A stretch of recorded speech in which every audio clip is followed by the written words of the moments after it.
Histoire exceptionnelle, puisqu'elle concerne surtout l'Alsace et la Moselle. Celle de cette année d'il y a 80 ans, le 25 août 1942, de la publication du décret qui a conduit 127 500 Alsaciens et Moselans à effectuer leur service militaire dans l'armée allemande, auquel il faut rajouter 15 000 malgré elle. Sur tous ces enrôlés de force, 30 470 sont morts ou portés disparus. La souffrance de l'enrôlement, être contraint de servir le camp adverse du sien, devoir endosser l'uniforme de l'ennemi, devoir honorer un drapeau détesté, être contraint de prêter serment à la puissance occupante, être contraint de renier sa patrie, son pays et ses valeurs, être obligé de faire ce que l'on ne veut pas faire, être forcé d'assister à l'exécution d'un camarade, être profondément contraint à tant d'horreur dans sa chair, sa conscience et dans son âme, par la violence, la terreur, la peur. À Hirstein, des jeunes hommes chantant la Marseillaise à la sortie d'un bistrot ont été arrêtés.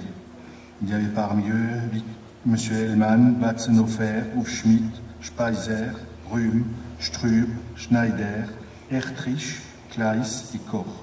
Nous leur rendons hommage ce soir. Agir sur la contrainte, mais surtout sur la menace. Menace de s'en prendre à nos parents, à nos proches, à nos amis, à ceux qui nous ont chers, avoir peur pour eux, pour soi, ne plus savoir quoi faire. Lorsqu'on a seulement 17 ans, devoir prendre rapidement une décision que même la réflexion et l'espérance d'un adulte auraient du mal à surmonter. Le décret de 1942 fut complété en 1943 pour instituer la responsabilité collective des familles et des amis réfractaires. Face à ces mesures coercitives, mais avant tout par souci du sort réservé à leurs proches, la majorité des jeunes, 21 classes d'âge au total, n'ont pas pu faire autrement que se soumettre au service militaire obligatoire imposé par l'ennemi. Les tentatives de résistance ont toutes été réprimées. Souffrir pour celui qu'on aime et qu'on sait en danger, pour celui qui est parti, malgré lui, pour vous épargner la déportation et les représailles à vous, ses parents.